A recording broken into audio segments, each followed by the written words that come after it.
Oke, sekarang kita bakal jawab pertanyaan atau pernyataan ini ya dari Kak Aries. Pengen paham dulu soalnya nggak ngerti.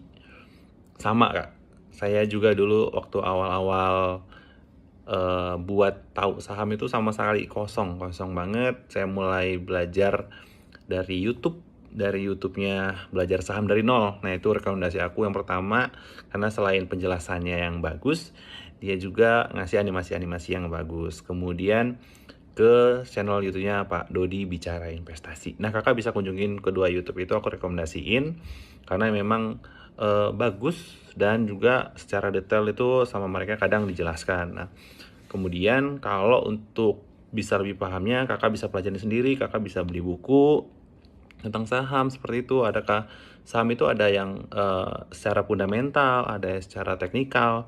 Nah, kalau aku saat ini masih menganut untuk fundamental seperti itu, karena kalau fundamental itu kita bisa melihat status perusahaan ini baik dari segi labanya terus menaik setiap tahun, kalaupun penurunan dia tidak terlalu besar. Kemudian kalau bisa dilihat bahwa perusahaan ini misalkan sekarang pasarnya lagi turun banget nih, lagi anjlok karena kebijakan yang lain, secara fundamental perusahaan ini baik. Nah, untuk hal-hal tersebut kalau aku biasanya tetap beli, apalagi waktu sahamnya turun itu aku pasti beli.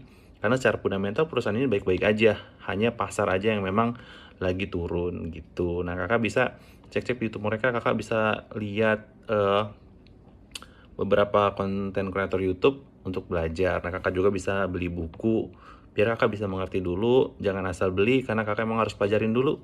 Investasi itu kita mencari keuntungan di masa depan, bukan malah nyari rugi gitu. Terima kasih.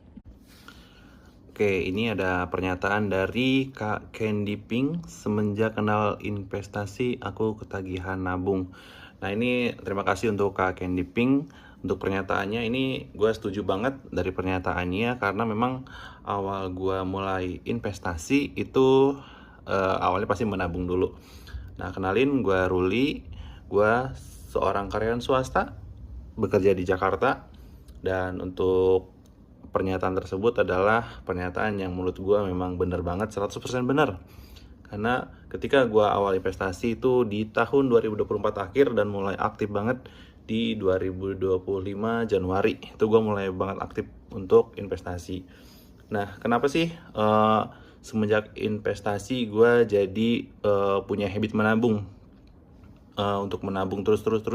Karena memang ketika gue udah pelajarin, ketika ada momen pasar turun, itu adalah kesempatan gue untuk buy sebanyak-banyaknya.